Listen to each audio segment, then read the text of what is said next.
Bil pa je neki bolnik, Lazar iz Betanije, iz vasi Marije in njene sestre Marte. Marija je bila tista, ki je Gospoda mazilila z dišavnim oljem in mu obrisala noge s svojimi lasmi. Njen brat Lazar je bil bolan. Sestri sta tedaj poslali Jezusu sporočilo: Gospod, glej, tisti, ki ga imaš rad, je bolan. Ko je Jezus to slišal, je rekel: Ta bolezen ni za smrt, ampak v Božje veličastvo, da bo po njej poveličan Božji sin. Jezus pa je ljubil Marto, njeno sestro in Lazarja. Ko je torej slišal, da je bolan, je ostal še 2 dni v kraju, kjer je bil. Nato je rekel učencem: Pojdimo spet v Judejo.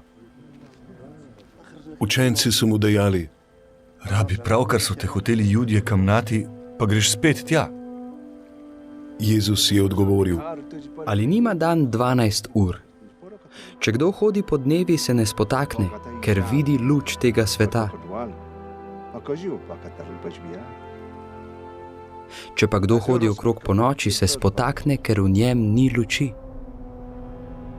To je rekel in nato jim je dejal: Naš prijatelj Lazar spi, vendar grem, da ga zbudim. Učenci pa so mu rekli: Gospod, če spi, bo ozdravel. Jezus je govoril o njegovi smrti, oni pa so mislili, da govori o navadnem spanju. Tedaj jim je Jezus povedal odkrito: Lazar je umrl.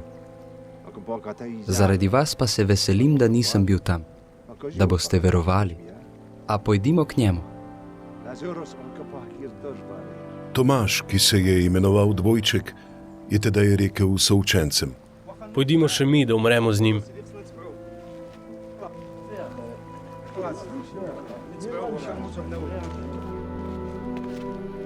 Ko je torej Jezus prišel, je odkril, da je Lazar že 4 dni v grobu. Betanija pa je blizu Jeruzalema, približno 15 stadijev od njega. Veliko Judov je prišlo k Marti in Mariji, da bi ju tolažili zaradi njunega brata. Ko je Marta slišala, da prihaja Jezus, mu je šla naproti, Marija pa je sedela doma. Marta je tedaj rekla Jezusu: Gospod, ko bi bil ti tukaj, bi moj brat ne umrl. A tudi zdaj vem, da ti bo Bog dal, karkoli ga zaprosiš. Jezus ji je rekel: Tvoj brat bo vstal. Marta mu je dejala: Vem, da bo vstal, ob vstajenju poslednji dan.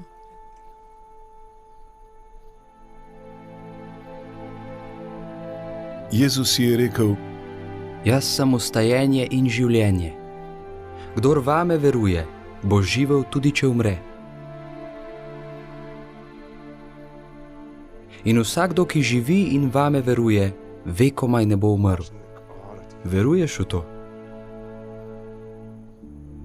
Odgovorila mu je: Da, Gospod, trdno verujem, da si ti Mesija, Božji sin, ki prihaja na svet. In ko je to rekla, je odšla in poklicala Marijo, svojo sestro. Skrivaj ji je dejala: Učitelj je tukaj in te kliče. Ko je ta to slišala, je hitro vstala in mu šla naproti. Jezus še ni prišel v vas. Še vedno je bil na kraju, kjer mu je prišla naproti Marta. Judje, ki so bili pri njej v hiši in jo tolažili, so videli, da je Marija hitro vstala in odšla ven. Stopili so torej za njo, ker so mislili, da je šla k grobu, da bi tam jokala. Marija je prišla tja, kjer je bil Jezus. Ko ga je zagledala, mu je padla k nogam in mu rekla: Gospod, ko bi bil ti tukaj, bi moj brat ne umrl. Ko je Jezus videl, da joka in da jokajo tudi Judje, ki so prišli z njo, je bil v duhu pretresen in se je vznemiril. In dejal je: Kam ste ga položili? Rekli so mu: Gospod, pridi in poglej.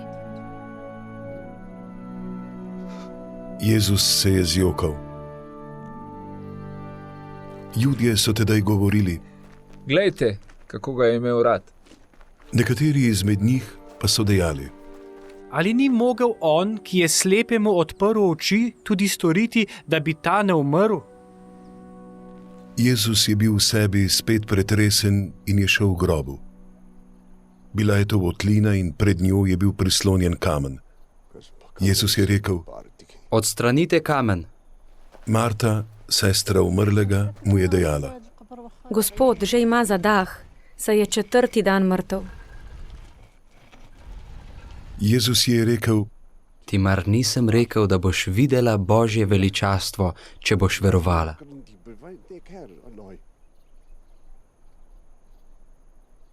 Odstranili so torej kamen. Jezus pa je vzdignil oči in rekel: Oče, zahvaljujem se ti, ker si me uslišal. Jaz sem vedel, da me vselej uslišiš. Toda zaradi množice, ki stoji okrog mene, sem rekel, da bi verovali, da si me ti poslal. In ko je to izrekel, je zaklical z močnim glasom: Lazar, pridi ven!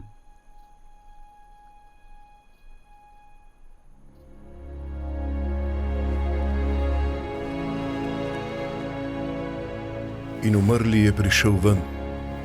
Noge in roke je imel povezane s povoji in njegov obraz je bil ovit s prtom. Jezus jim je rekel: Razvežite ga in pustite naj gre.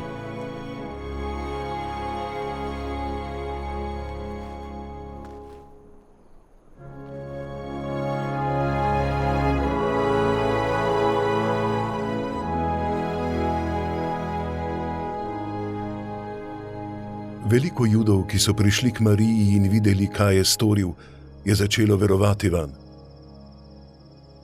Nekateri izmed njih so šli k farizejem in jim povedali, kaj je storil Jezus. Veliki duhovniki in farizeji so sklicali zbor in govorili: Kaj naj storimo? Ta človek namreč dela veliko znamen. Če ga pustimo kar tako, bodo vsi verovali vanj. Prišli bodo Rimljani in nam vzeli sveti kraj in narod. Eden izmed njih, Kajfa, ki je bil tisto leto veliki duhovnik, jim je rekel: Vi nič ne veste in ne pomislite, da je za vas bolje, da en človek umre za ljudstvo in ne propade ves narod. Tega pa ni rekel sam od sebe, ampak je zato, ker je bil tisto leto veliki duhovnik prerokoval, da mora Jezus umreti za narod. Pa ne samo za narod, temveč tudi zato, da bi razkropljene Božje otroke zbral v eno.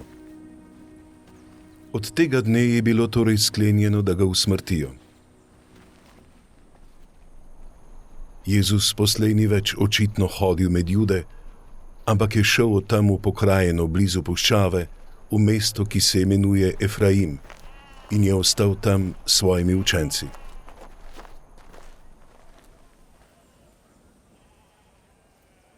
Bližala pa se je judovska Pasha.